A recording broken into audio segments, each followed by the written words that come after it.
podcast. Oh, sorry. I'm gonna redo that one now that we're recording. Alrighty. This is a special episode of the SANDCAST podcast because we are, first of all, we're bringing in a indoor Olympian. Usually this is strictly beach, so only for Kawika Shoji we make these exceptions. But we are also going live on USAV's Instagram, USA Volleyball Instagram.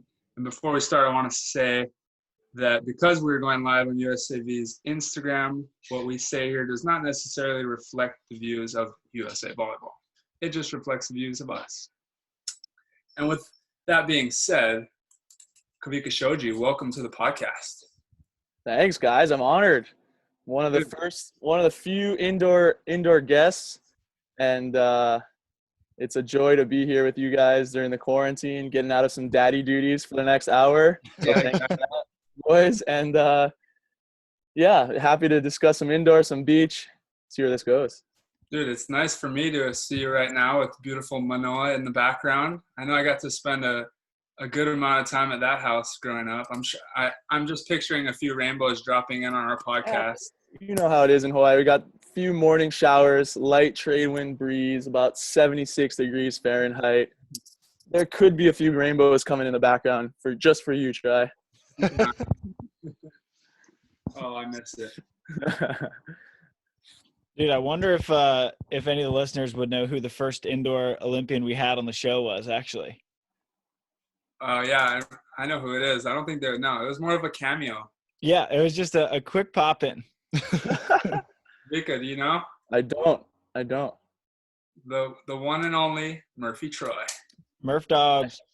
I should have guessed that. I wish he could make another cameo appearance. I posted a picture this morning with you, me, and Erik in Shenzhen, China, 2011 World University Games. Yep. Quite a fun trip. And I've spent a lot of time with Murphy. We were playing on the second team together all through the last quad until the Rio Olympics. And now he has a baby girl, and we see him quite a bit, and we're still close. But one of my favorite teammates ever, and a guy that I set a lot of balls to in those 4 years. Yep. We all have little baby girls now.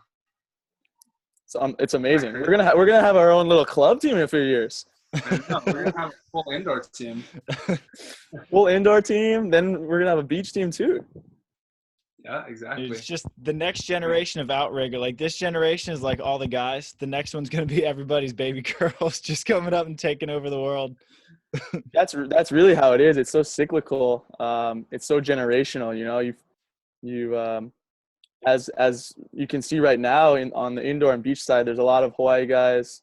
A lot of our parents played or grew up together, and it's fun to now it's going to be really fun to see our kids grow up together. That's something that I'm really looking forward to, and kind of teaching that next generation what we've learned. For sure. Now, most people know, but you come from a very rich volleyball family. Your dad is probably the most well-known volleyball name in Hawaii because he's been the head coach of the University of Hawaii women for, how long was it? 42 years. Oh my God. So basically my whole childhood, he was the guy to look up to. I was lucky enough to be friends with the Shojis. I played soccer with Erik, played volleyball with Erik, played baseball with Erik, where Dave was our coach of the Manoa Pirates, right down behind where Kawika is at right now. And so I was super fortunate to grow up near you and your family, and your parents were super cool with me in terms of just taking me under their wing and treating me like a son and teaching me the game, because I don't come from a volleyball family, as you know. So that was really cool for me growing up around your family. And what was it like for you? Like I got to watch from the outside, I was kind of in awe of especially you, because you're a year ahead and you're so good at volleyball and basketball and everything. And you were the first of us, our generation, to go over to college and go to a major university. What was it like for you, kind of just being that guy who kind of had to spearhead it all for our generation? Yeah, no, thanks, Try. That's I guess a good way to look at it. I was kind of the first one from our generation to go over, and then obviously your class was was a great class to come behind me, and then Erik and Brad and and now the new up and coming guys too. I think I'm really appreciative of growing up in this environment. Obviously, having a father that's a coach helps quite a bit from learning the intricacies of the game and the IQ aspect of the game, which is so important in volleyball, right? I mean, it's a skillful game, it's an athletic game, but it's also a game of intelligence and decision making and strategy. And I think that's the biggest takeaway I have from my upbringing, because most of us from Hawaii, and especially Erik and I, we're not genetic freaks. We're not guys that jump out of the gym, not the tallest, not the strongest, but the ability to control the ball and the ability to make the right decisions. There are things that we pride ourselves on and things that have carried us a long way. And in general, it's something that I have a lot of pride in, and I'm stoked to see so many young players have that intelligence as well growing up, especially from the islands. But that's the main thing that I think I took away. And then also my parents they placed a lot of emphasis on education. And that's something that a lot of young players have to realize, is that if you take care of yourself in the classroom and you're a good player, there's a ton of opportunities for you out there to go play, from the East Coast to the West Coast. And that's something that, it's really cliche to say, oh yeah, you got to study and take care of your life in the classroom, but it's so true. The opportunities open, the floodgates open when you can combine the education aspect with the athletic aspect as well. You mentioned the importance of kind of ball control and making decisions. I feel like the first half ball control is definitely something that's learnable, but not like the sexiest thing to learn. Like nobody's going to look at it. Did you see that guy pass that serve? Like where did you guys learn the value of ball control early on? Just because I feel like it's just not an attractive skill that everybody wants to score touchdowns and hit home runs and bounce balls. No one wants to be like, yep, I'm a safe passer. That's a great point, Travis. I think I'm still kind of, I wouldn't say like old school, like our parent generation, but I'm not in the new up and coming generation now where it's all about mixtapes, highlight tapes, Right. showing like impressive actions, like a bounce in volleyball, or maybe a bounce block. I still think that the game needs to be played the right way. And if you look at the top players, you don't get to the top unless you can control the ball. Like that's just the way it is. So, I try to work with a lot of young players and a lot of coaches. I've done a few Zoom calls recently where they have to stress those aspects of the game. Otherwise, we're not going to develop our players that are going to be able to play at the highest levels. And so that came from my dad. He knew the importance of ball control.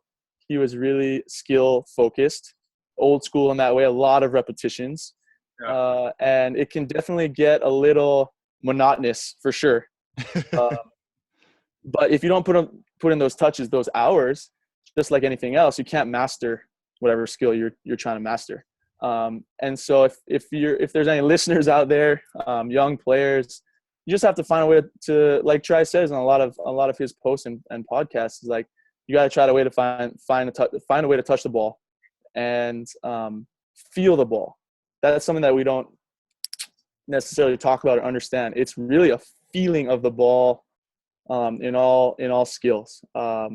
And I hope that all of the next generation can understand that and work on some of those things. Yeah, I feel like,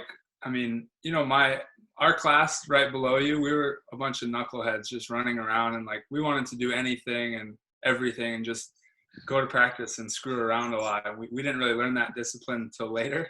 Yeah.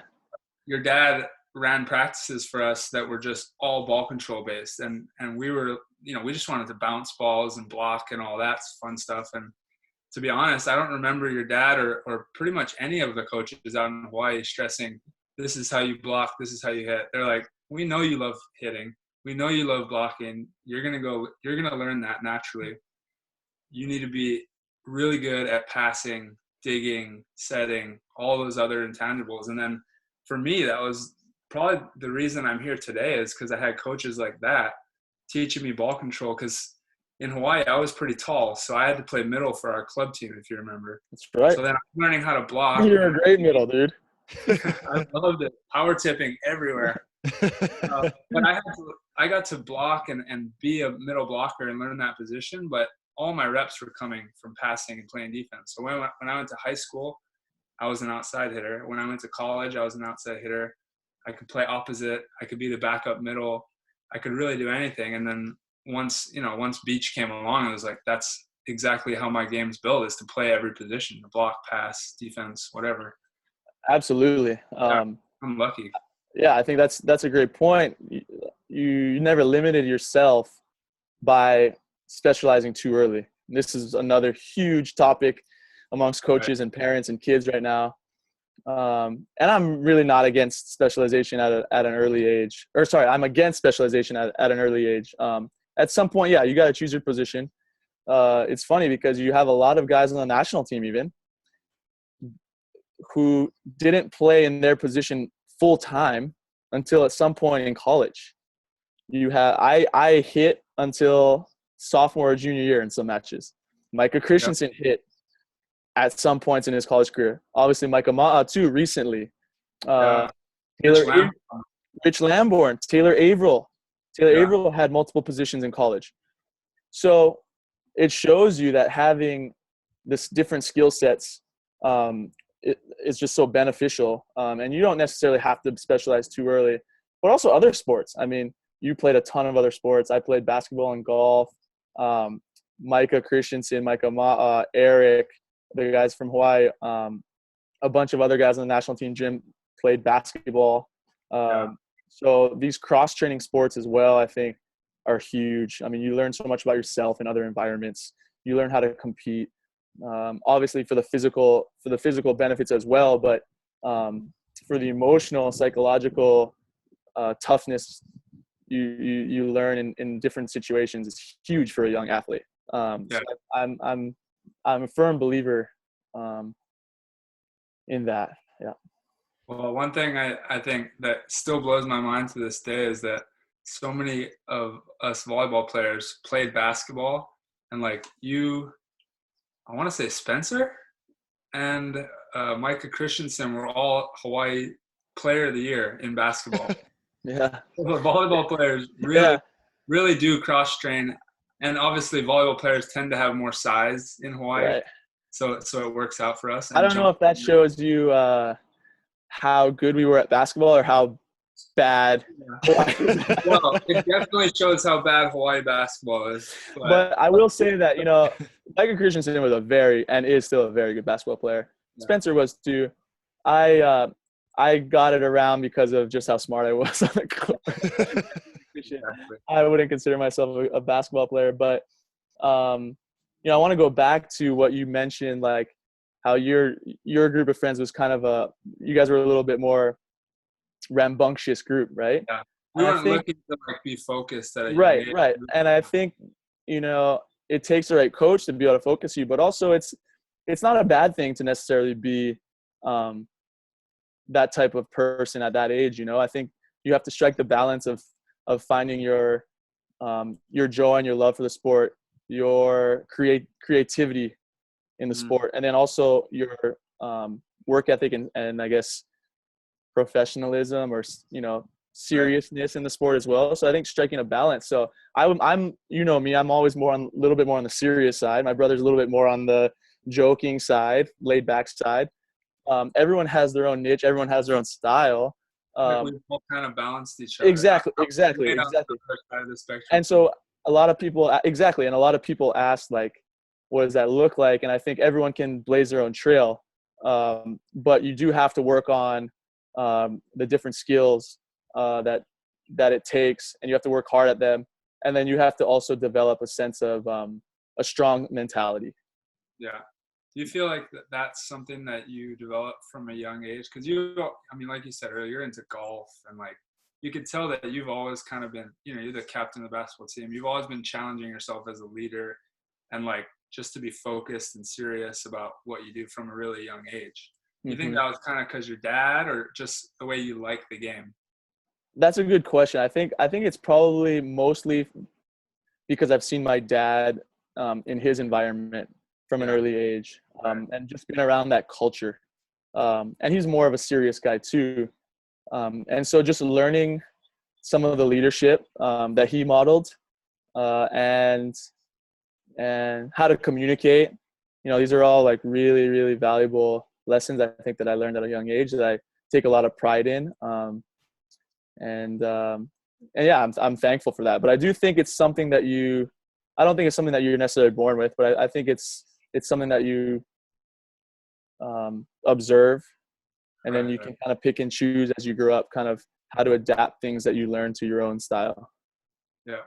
You've mentioned a lot about the mental side of sports. You said one of your best traits as a volleyball player was your decision making, and then you were like, I don't know if I was the best basketball player, but I was just kind of a good decision maker.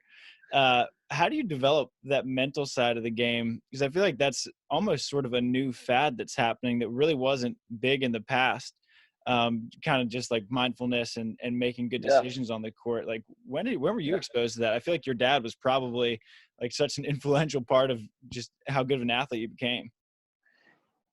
It's a really good question. I think it's funny that you asked that because I'm almost finished with my master's in sports psychology. So Nice.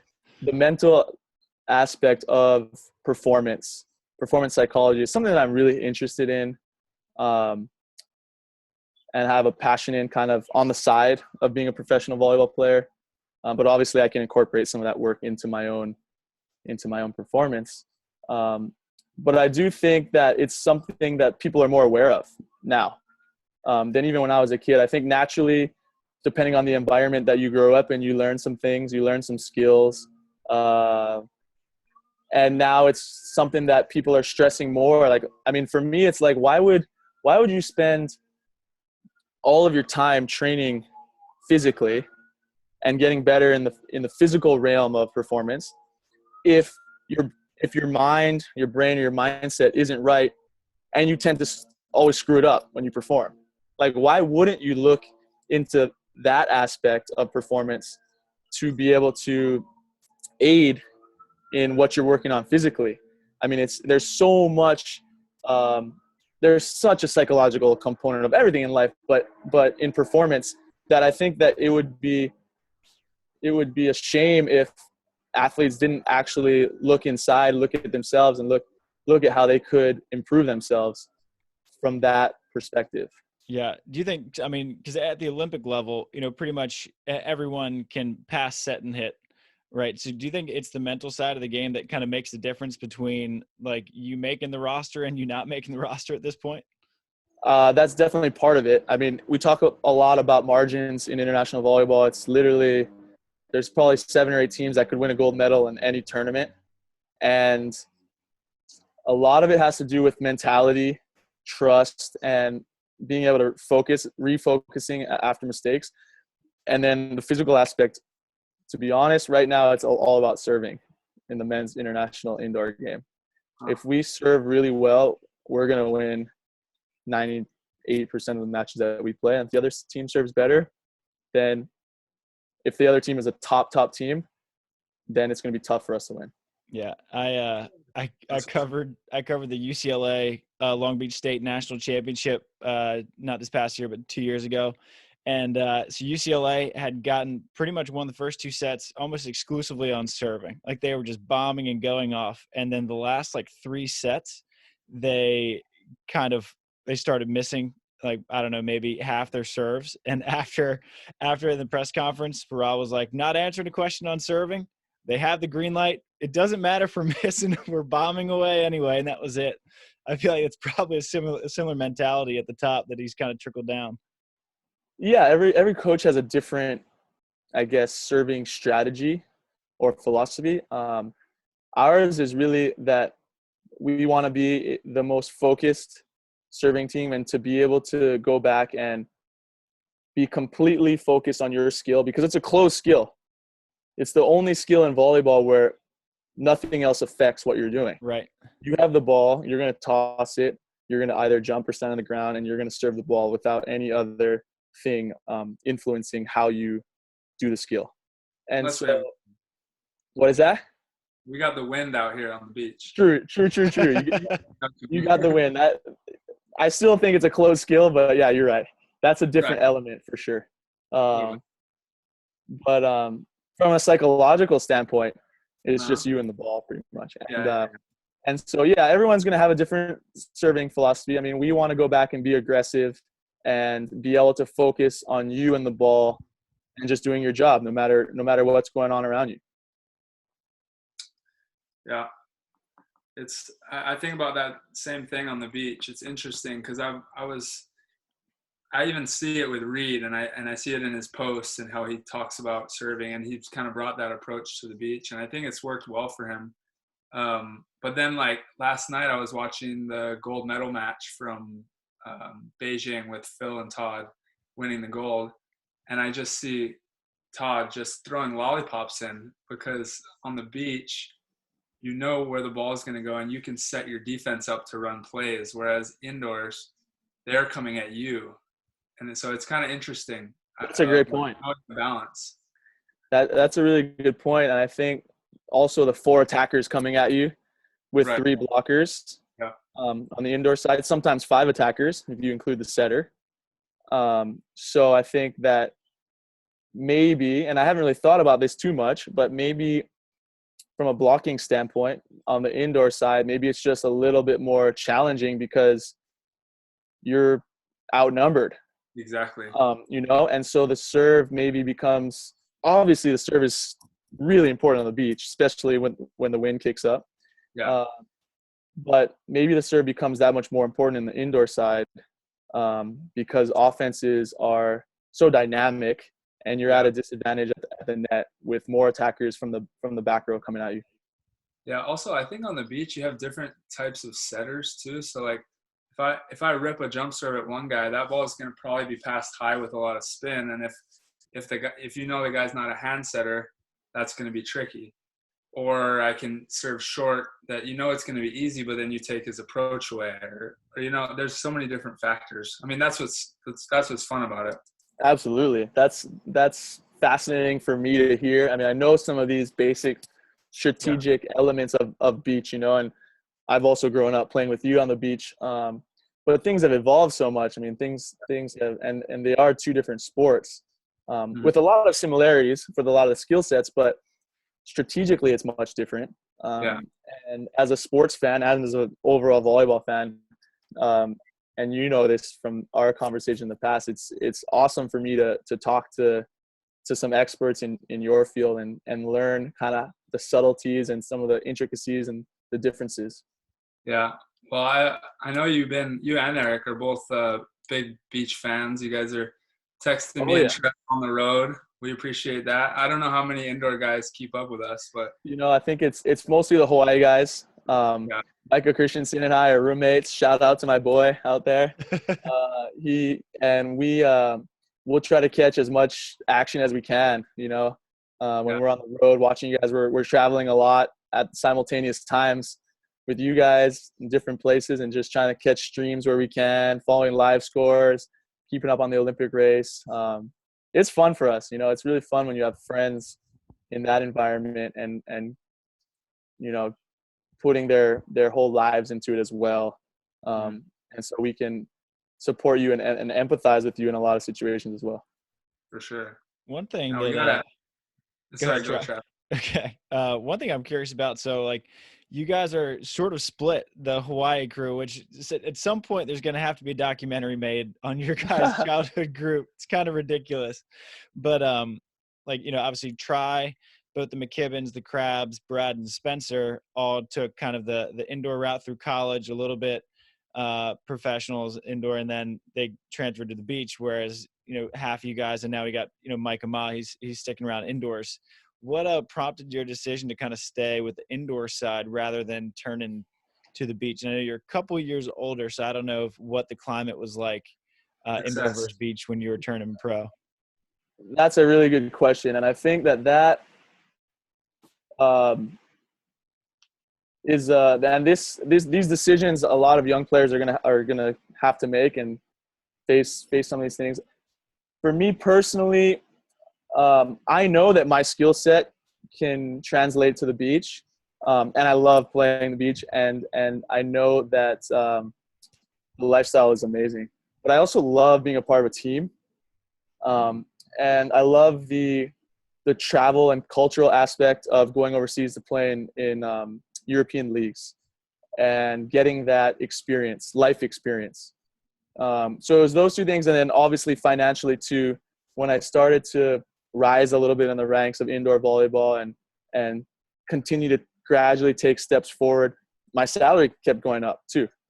And financially, there are some great opportunities to play for overseas. And I'd say those three things were led to my decision. And I know I'm still open to trying out a few tournaments on the beach in the future. You know, that's something that I would love to do. And especially as I slowly kind of wind down on the indoor side. But I would say those are the three things. I love a team, and being a part of figuring out how to win all together and bringing all kinds of different cultures and languages together. It's a really fascinating experience.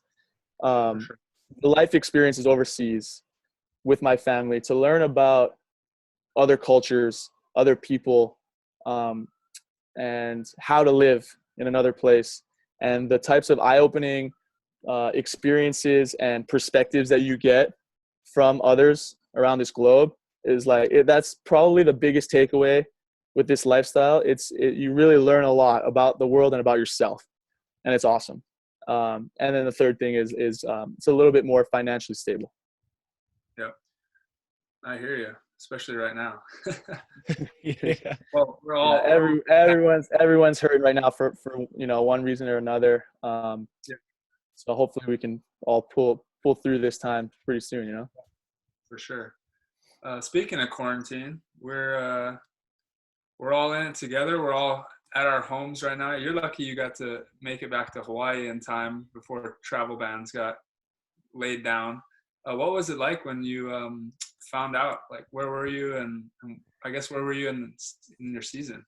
Yeah, it's tough. It was tough for the indoor guys because we were all towards the end of the regular season over there. Some guys gearing up slowly for playoffs, and everyone was kind of ready to just kind of wait it out. But then when the travel bans and threats started happening pretty quickly, literally overnight, one night I woke up to 70 text messages because that was the night that President Trump had said maybe European travel was going to be banned. Then guys started to really consider leaving. The caveat to all of this, kind of the elephant in the room, was whether or not the clubs are going to pay us, and if the season stopped, and if we leave, how is that going to affect our contracts and the breaking of the contracts. And so guys are still trying to figure some of that out. Some guys have come to some agreements with their clubs. It was just a mess because you have to fulfill your contractual obligations, but at the same time, you have to do what's best for you and your family. And there's just a lot of considerations to take into account when making decisions. And it was really quick because there's still some flights now, but they've been drastically reduced. And it was just a stressful time. But most of our guys, I think all but, maybe a couple are still in Europe. Most of our guys are all back with their families, which is good. For sure. And with this, all this happening, how is the Olympic team selection changing? Because I don't know a whole lot about the process for indoors, and beach is complicated enough as it is, let alone a team, with how many guys you guys have on it. What's the process looking like now moving forward? Because I know I'm assuming you guys don't have to have a set roster now for another year. Right.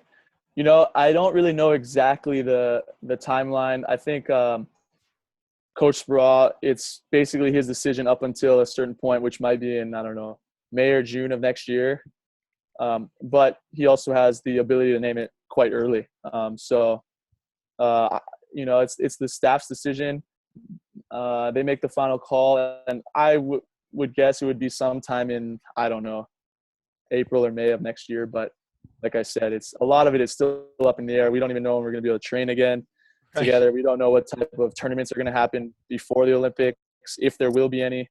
A lot of things up in the air, but generally that's how it is. In 2016, we ended up naming the roster, I think sometime in late May or early June, I believe. And the Olympics started, I want to say right at the end of July or early August. Okay. And with the beach Olympics, I mean, it's one thing for you where, as stressful as it is, exactly where you stand and what you need to do to get into that spot. What's it like on the U.S. indoor team where it's like pretty subjective and you really don't know exactly where you stand? There's no like point system to be like, okay, well, I'm like the number 3 outside because I had 15 kills in this match. Like, it's kind of subjective. What's it like just being in that selection process?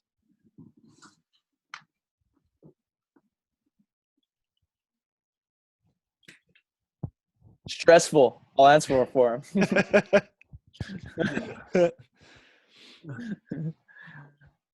But for you guys, Kawika, do you guys have like team meetings? Like, do you ever know like where you stand on the roster and stuff? Yeah, we have quite a few team meetings. Okay. The staff tries to let everyone know kind of where they're at, what roles they're playing, who's competing. The communication aspect, I think, is really crucial because it is a very stressful time on the athletes. And I think communication helps alleviate that a little bit, or quite a bit, actually. Yeah. I bet.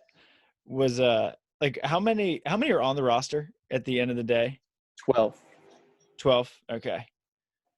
We talk about like the psychological part of it and leadership and how you really like enjoy that part of the game. I feel like when in a sport where there's a bench and there's backups, and you really have to like be good at understanding what your role is on this particular team with these particular guys. And I feel like you've done a really good job of just embracing that, especially coming from your background where you're, in high school, you kind of dominated everything. You were always the captain and leader.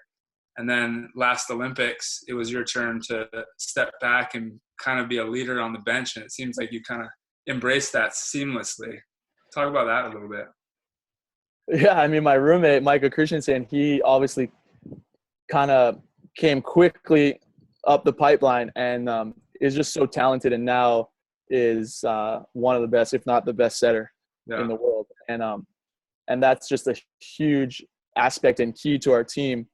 And I know that, right? And I think what a lot of people don't realize, like I've built up a pretty nice career overseas.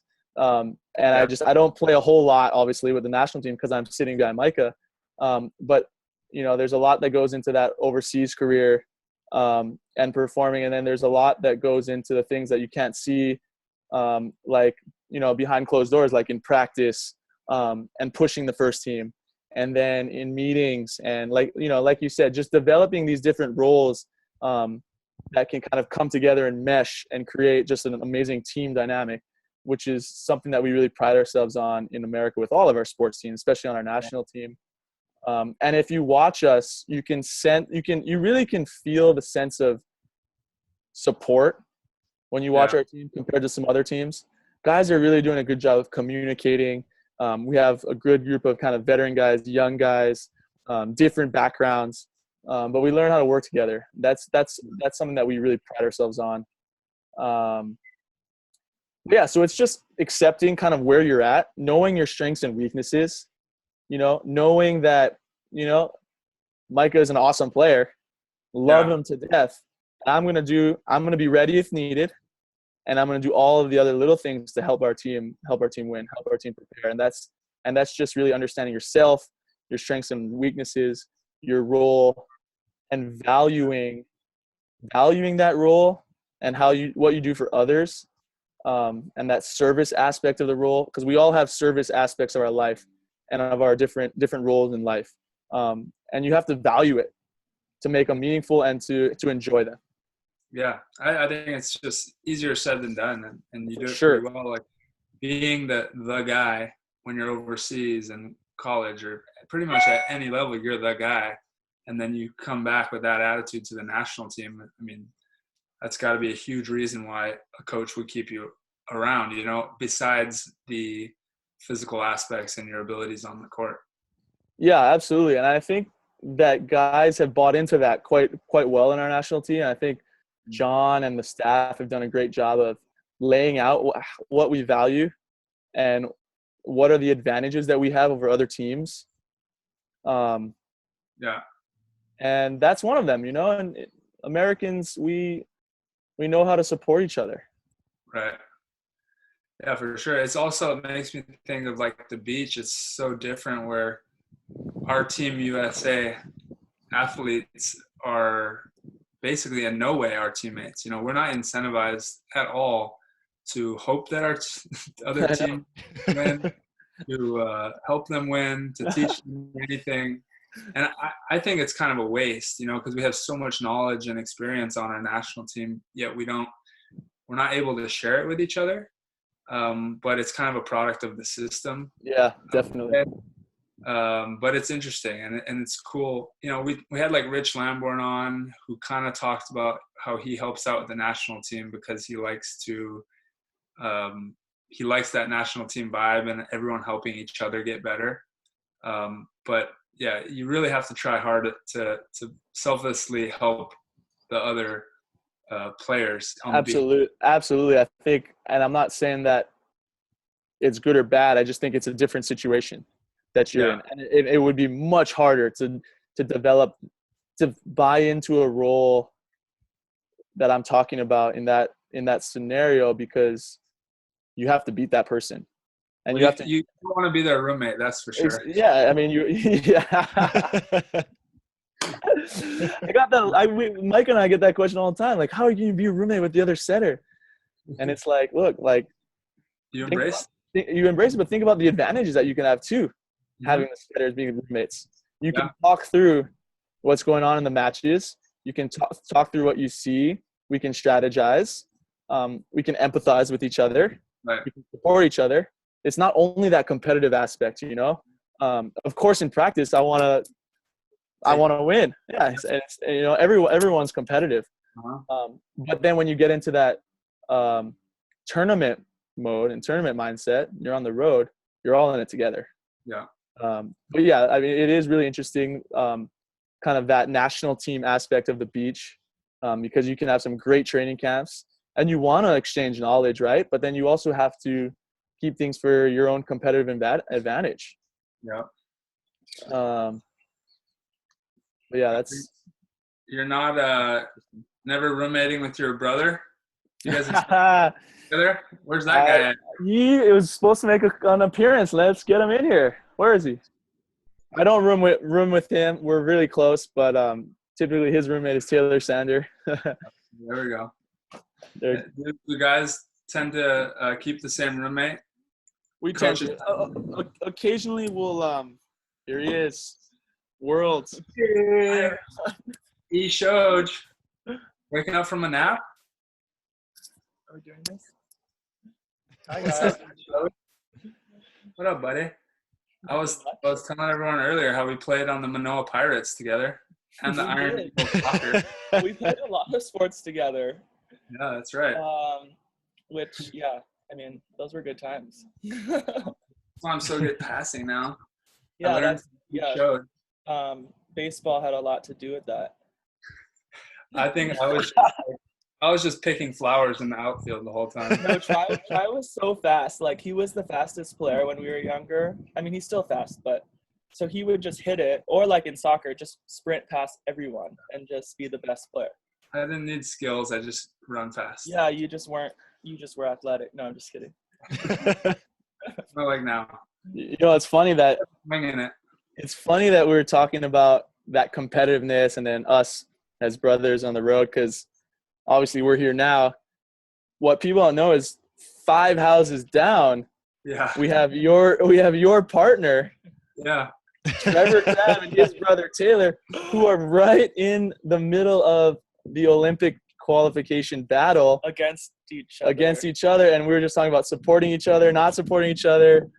And it's funny because you have brothers who are competing on the beach and who the conflict of emotions for them and that family have to be crazy and tough. And I mean, we love them, but it's just, it is what it is. And in an ideal world for them that you guys all qualify.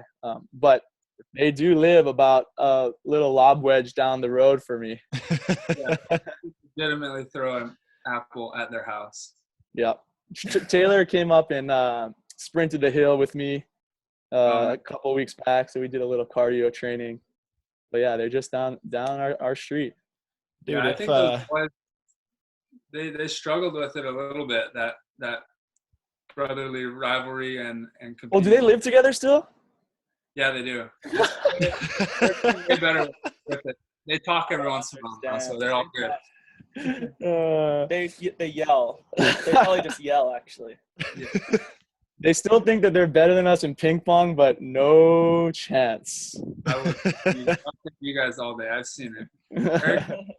Erik used to beat me with a slipper. That is true.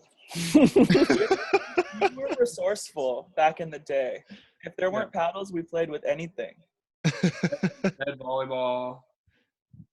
Like a saw, like there's a saw on the wall. Yeah. Played with that kind of stuff. You play with a saw? Just for fun. Oh my. I want to say that, extreme ping pong. It was. like I said, our generation was a little bit more of a crazy than Kawika's. Playing ping I pong. already told him that I was a serious one. You guys are a little bit on the other end of the that's spectrum. Absolutely true. And even I was like a serious person compared to Tri and Trevor and some other of our friends. But like you said, it was a good balance. I think in our club team, like we were pretty extreme. And I don't know, it worked out well. It balanced well. And I think like we took parts from each other, and we had a pretty good club team. We had some like very unfortunate endings to our careers there, but we did pretty well. Yeah, we did.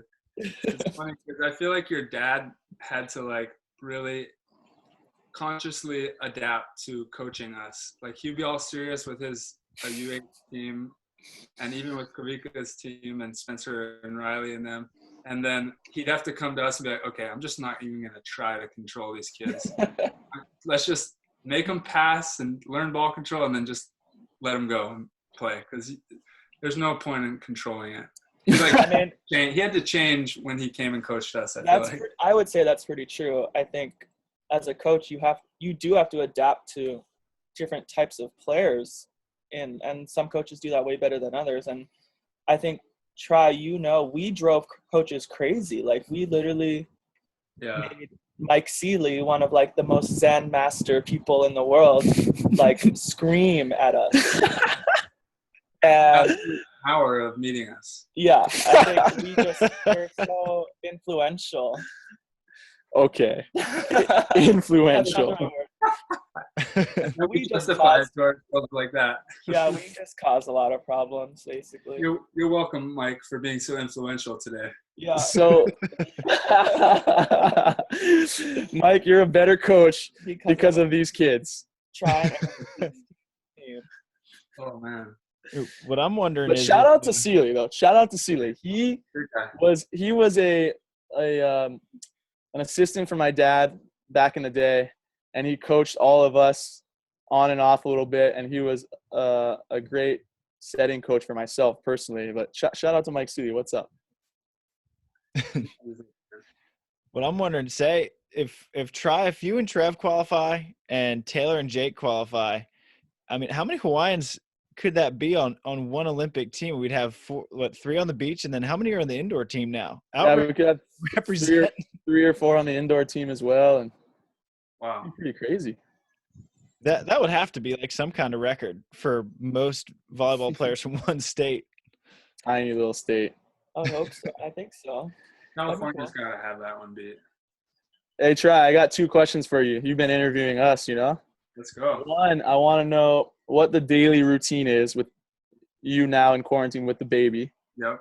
And then 2, I want you to reflect on your indoor beach experiences and what you have liked and disliked about both. Yeah. Go. All right. Yes. Finally, I get podcasting. Usually I just talk and I'm just like, I don't know if anyone wants to hear it, but no. So yeah, quarantine's been interesting. I feel like I had a little bit of a head start on people on this, like dealing with it, because of when I was out with the autoimmune disease. That was a much more stressful time for me because I felt like everyone was getting ahead of me and like time was passing by and opportunities were passing me. And it was just the first time going through something like that. So that was, I think this time around, mentally, I was able to wrap my brain around it within a week or two. But I also have the kid now. So she's keeping me busy and super like grateful, as you know, just to be experiencing this point in her life. It's like she was close to 6 months old. Now she's a little more than 7 months old. But like, there's so many changes going on, and I'm realizing more and more each day while being here how valuable that time is, as you know as well, and Uncle Erik knows. Best uncle right Yeah, here. I bet. I saw some pictures. Yeah, we got, trying to help the 2-year-old pass the time as best as we can. So we get a little painting, crafts in the morning, a little swimming in the afternoon. We go on some walks. Anything. Uncle E reads to her. Nice. Yeah, it's good times. And I got the gym down in the garage. So I'm trying to at least stay on like a 5-day schedule of working out. Just prepare, make sure that whenever this is over, my body's prepared. Mentally, I'm prepared. And for me, especially, like, you guys know, when I played with Hawai'ian, I was the follower. And I kind of my whole career, I've been like tell me what to do guy, I never was the captain, like really doing the strategizing. And I love that. That's like a perfect role for me when I played with Hawai'ian. But now things are changing, and I'm realizing I might need to take that role on as I get further into my career. So you mean Trevor's not the strategizer in your partnership? Dude, that guy knows a lot, and there's like information in there. I'm like, dude, you see things better than me in a lot of ways. Tell me, like, let me hear it. And I gotta like pry it out of him. I agree. He does. He does. He needs to, speak up maybe a little bit more. Yeah. Tone down the trash talk, increase the strategizing talk. Yeah. He's like talking trash to me during a game. I'm like, dude, channel that towards them, man. Like, yeah, it's pretty funny. But I mean, just learning, getting better. And for me, watching film right now, because I'm trying to learn defense, and I have too much time to think. You know how ADD I am. On defense, it's a lot of time to think, and I'm like a blocking minded player where it's very reactionary. Yeah. And defense, there's like so much more time. Like, I don't know where to go. Although I got Erik Shoji here, I need to do some private lessons with you. I think of it. When did we play? We played like maybe last summer. I felt completely lost playing defense on the beach. Like, I'm doing like huge split steps. My feet are like 6 inches under the sand. Like, I'm getting completely dug in.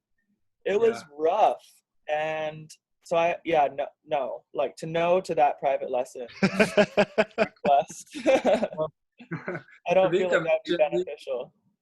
Kawika said he's gonna potentially sample the beach one day if his career allows it, family allows it. You're not gonna come out, Erik? Oh God, try. I like beach. With a little training, you could do it. I could play beach, like, for fun. He's a lot better than he says he is. I think That's that I'm saying. I think that I'm decent at beach, but not at any level that can. I think he's got a solid libero job liberos can play into their 50s, so he's got a long career ahead of him.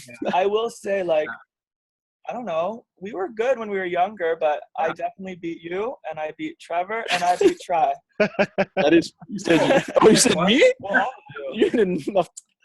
I'm like a goldfish. I forget. If I lose, I forget right away. Yeah, so. exactly. No, it was fun, like, growing up and playing against everyone, all you guys, and we had like really good days at the beach and really good tournaments that were super fun.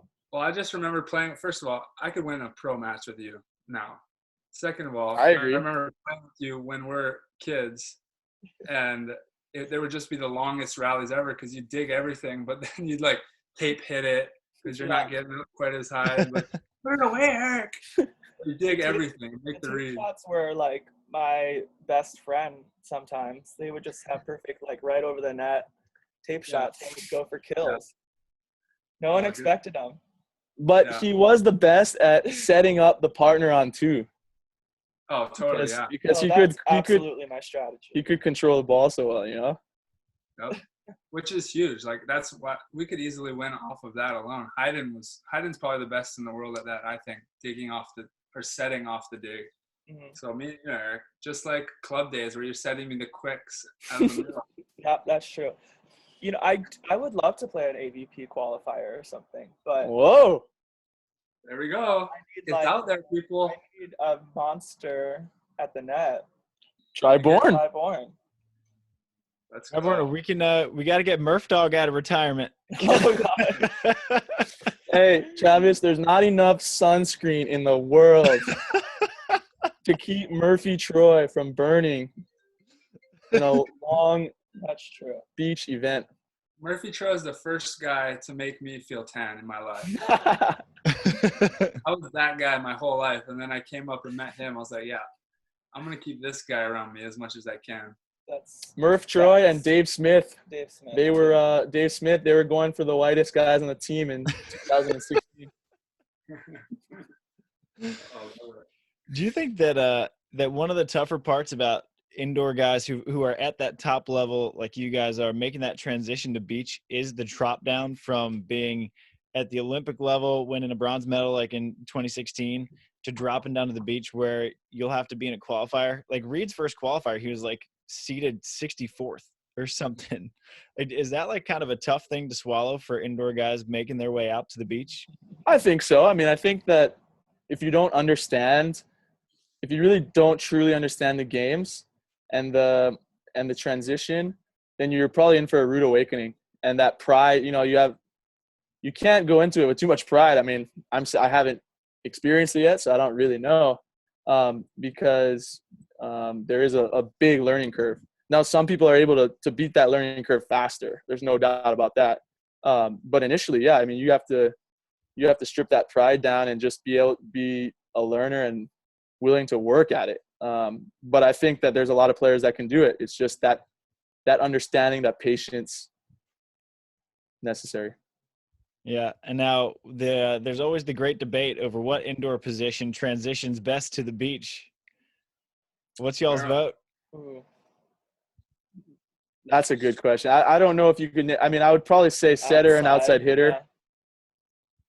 Yeah. Those are the positions that would go out. Like I would immediately say, but I think that you could get, you know, any position if they're skilled enough and they want to work, that they could do it. You know, you can get some big guys that can. I mean, look, Theo Brunner was a very good indoor player overseas, and now he's a really good AVP player, and he was a middle. So Dave Lee now is coming along. He had a good little breakout last year, made the semifinal. Yeah, D. Lee. So there's some examples of some middles doing some great work. Now, does this? I was thinking of David Lee, and then some of these older guys that we have on on your guys, the indoor team, and then also the beach national team. How do you guys think about the year-long delay on all this? Because I mean, I know especially indoor, like that's such a huge commitment to just making your career go another year longer. Not that you guys are there yet, but I mean, David Lee and are there other guys on the indoor team that are kind of at that point in their career where they're having to decide whether to take this extra year or not?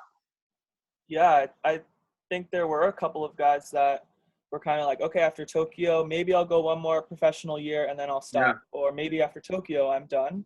And this just, you know, obviously for most of us, Tokyo is like the main goal. So you almost have to extend it another year. And actually we were going down the list of like every team out there, actually, like this team's a little bit older, this team is a little bit younger, like who's it going to benefit, who's it maybe potentially going to hurt. And yeah, I think every team has some of those. And then the next thing that I was sort of looking at was that, okay, this also makes Paris 3 years away rather than 4 years, which is, mentally it's like, it's a lot shorter than a 4-year commitment. For whatever reason, it just feels like that. So I think there's guys where they've extended it, and then there's guys that are like, okay, I can do another 3 years. Right. I think a lot of people don't truly understand how big a year postponement is, like how impactful it is on so many people's lives, like professional athletes' lives. Obviously, everyone's life right now with COVID-19 is being impacted greatly, but I mean, I'm one of those guys that's getting down to the end of my career, and those are definitely things that have gone through my head on how I can prolong my career. What am I doing right now to give myself the best chance? How am I working, preparing for when we get out of this, going into next year? But also, I mean, for a young athlete or any athlete that's going to their first Olympic Games or trying to go to the first Olympic Games, it's pretty heartbreaking. I mean, I know you're in that boat, Tri, and it's really hard to swallow. I mean, to have to go through another year of this process, and to prolong that excitement, that stress. And then how about the people on the back end of their career, like you said, but how about women? How about the female athletes that are maybe looking to retire, maybe looking to start families? Right. How does that impact them? And then what a lot of people don't realize, a lot of Olympians devote their time and their money to their craft, to their sport, and a lot of them are struggling to make it financially. There's a lot of smaller Olympic sports that they have to find their own sponsors. They have to pick up side jobs. And so now they're prolonging that as well, another year that could be financial hardships to realize their dream in Tokyo. And so there's all of these different facets, all of these different situations, life circumstances that are affected by this decision that I think a lot of fans might not think about or really understand. So everyone's in a little bit different boat. Everyone's being affected differently. But I definitely have a lot of empathy for certain individuals. For sure. Yeah, I feel like not many people will understand. And like you said, we're all in it. So like, we can't throw a pity party about ourselves and like what pro athletes are going through, because there's other people that have crazy situations as well. Yep. But yeah, there's a lot to look into and a lot of perspectives to see it from, for sure. So you got to answer my second question. Second question was indoor beach. Oh yeah, I told you with your experiences. I felt like since I was a kid playing back there with you guys, I played to hang out with my friends, like indoor. Uncle Charlie Jenkins was the first one to make me come off the beach and come play with you guys. I remember I went to a practice at Kauai High Gym with you guys when he dragged me out there. And your dad was hitting balls in my hand, and my arms were so red. And I was like, oh, these guys are crazy, because you guys could hit and you guys could do all the skills. I was like, damn, these guys are like elite. But for me, it was fun just hanging out with my friends, because we hung out before and after. I always felt like my game was developed on the beach. Like that's where I had fun and just got to be free. And that's where I learned how to block, was like on the baby court.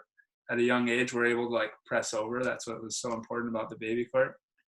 And I felt like my blocking was kind of like my skill that separated me, because all you guys were so good at one thing or the other.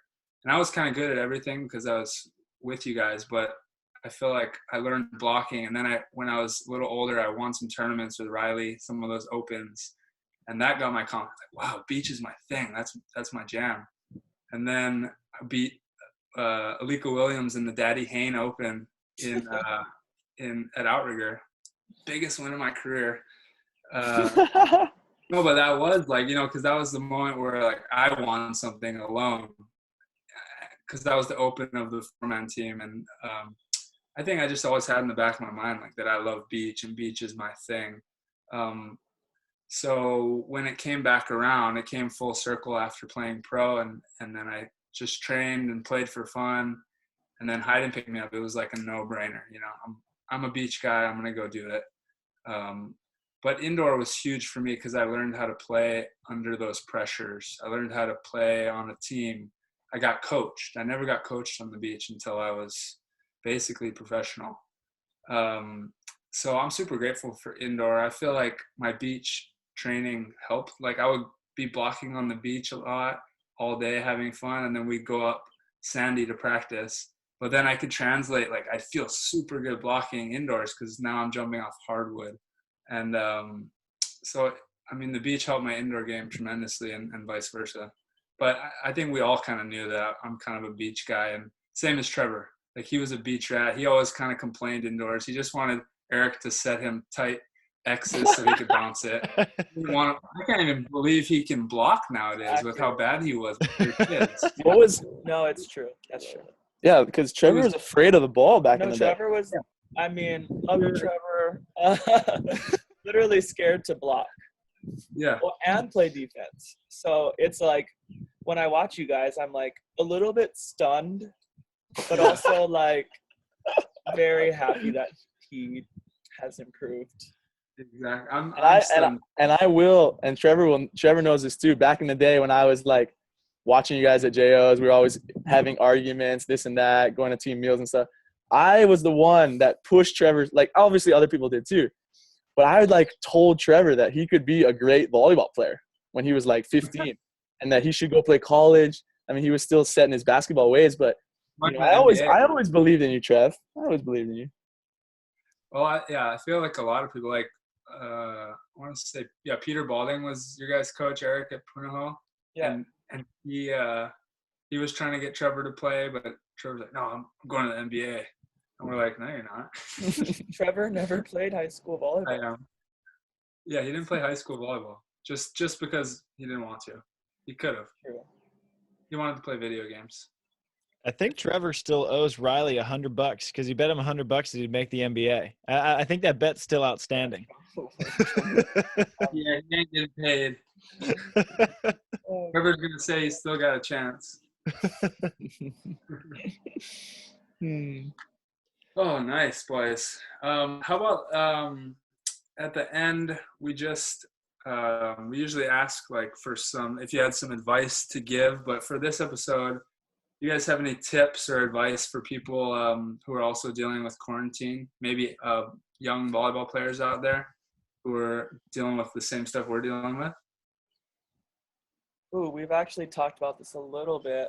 It's hard right now. Like it's really hard to, get the reps you need for volleyball to improve a lot. But I mean, we're trying to do as much as we can, whether it's go against the wall and hit a target, pepper with a family member, watch video. I think video is huge. I'm suggesting that young players are watching YouTube, like search your favorite team and watch your favorite player, learn from their techniques and how they play. And I don't know, there's not much more that you can really do right now. It's tough. Yeah. Yeah, I think that's a good point. I mean, I think we'd be lying if we didn't say something, if we said something different, I think that you can only do so much at this time in the places that have some pretty strict quarantines. Something that what I've been really grateful about this, and I know that a lot of people are talking about this, but just appreciating what you have and sitting in this space and understanding what we all have, what we all can be grateful for, and what like produces meaning in our lives. I know for me now it's like my daughter, and that's investing in her even more so than I ever would have been at this time because of how much travel and stuff that we do when we're normally playing. But finding that meaning and just working on yourself, like also away from the court. I mean, I think that's what we can be doing too. A lot of times we do talk about the physical aspect, and I do think that working out and staying active, I think that's huge for so many reasons. So that's the thing, whether it's with a ball or without a ball. That's something that I think is huge for all of us to do, keep doing. But yeah, just that other aspect of ourselves as people, gaining perspective, because then when we get back onto the court, I think we're able to perform better for a variety of reasons. And we have perspective, and we have that gratefulness that leads to a better attitude. And that's something that I have really focused on. Love it. I'm taking up reading Personal Finances for Dummies. Taking advantage of this time. Love that. Love that. We've also been having a lot of chats with that as a team on how to take responsibility, how to empower each other when it comes to that, because we're all, everyone in the world is getting hit financially one way or the other.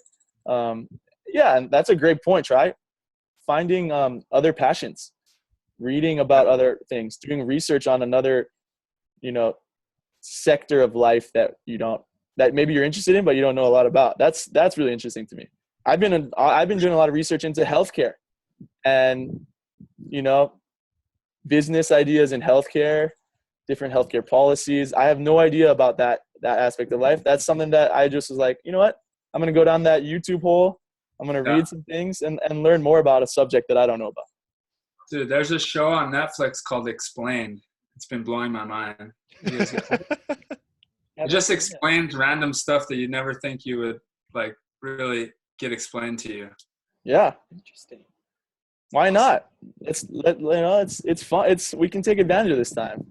Level up. That's what, like video games. Just get your level up. Get an extra like Uber sword or something, That's your repertoire. True. All right, guys. Well, thanks for coming. I need to ask to see beautiful Manoa and Waikiki. All right, guys. Thank you. Thanks for coming on, boys. Appreciate it. Thank you very much for having us, Try and Travis. We'll be in touch. Good luck. Everyone at USA Volleyball on Instagram. Thanks for tuning in. And we will see you guys soon. Here's beautiful Manoa Valley and Honolulu. You. All right, guys. Shoots, boys. Shoots. Bye.